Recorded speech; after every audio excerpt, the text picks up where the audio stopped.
Кокустуктун кайдан болору белгисиз. Мындай убакта кимдир бирөөнүн жанына арачы болуп, алгачкы жардам көрсөтүүнү биле жүргөн оң.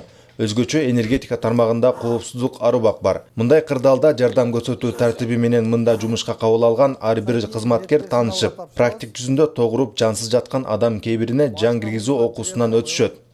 Бул бизде ар жылы январь-февраль айларында ар бир персонал боюнча практика жүзүндө манекенде жасалат. Биз азыркы учурда Жалал Абад эресинде жана Сузак эресинде бул жардам көрсөтүү боюнча практика жүзүндө өтүп келдик. Бизде ар бир персонал бул жабыркаган адамга жардам көрсөтүү боюнча бул навыканы билет да.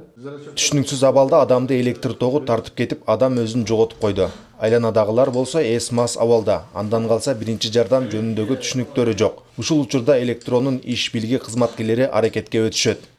Адам токко түшкөндө биринчи токту өчүрөбүз. Анан аны коопсуз местага тезинен алып чыгышыбыз керек. Анан эме болсо жардам сурайбыз элдерден, жакын жерде адам болсо. Бирөө коопсуз жерге алып чыгып, буну эмеге удобный кылып жаткырат жерге. Анан мойнуна аба жакшы өтүш үчүн эмесин таңдайын ачып эме кылат. Анан жакшы эме кылып, кан жакшы айлануусу үчүн путун көтөрүп коет. Ыңгайлуу жаткырып, көтөрүп, көкүрөгүн ачабыз. Аны абалын текшеребиз, көзүн ачып көрөбүз, анан пульсун текшеребиз. Анан аба алып жатабы, аба албай атабы, ошону текшеребиз. Эгерде пульсу урбай аткан болсо, аба албай аткан болсо, ага эме кылабыз. Наружный массаж сердца, анан кийин аба беребиз. Бир адам болсо 2-15, 2 адам болсо 1-5 операциясын жасайбыз. Бул сыңдуу практика жүзүндөгү окуулар такай өткөрүлүп тургандыктан кызматкерлер бир гана электр тогу тартканда эмес, сууга чөккөндө, адам өзүн билбей калгандагы абалдарда алгачкы жардам берүүнү мыкты өздөштүрүшкөн.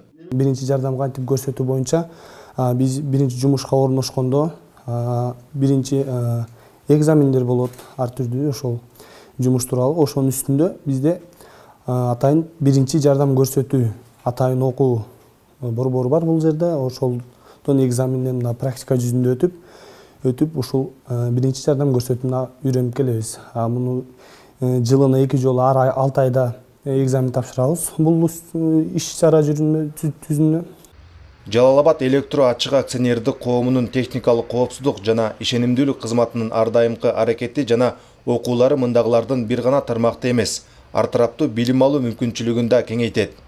Тагай Бекакматов, Баяман Тургуналиев, Жалал Абад шаары.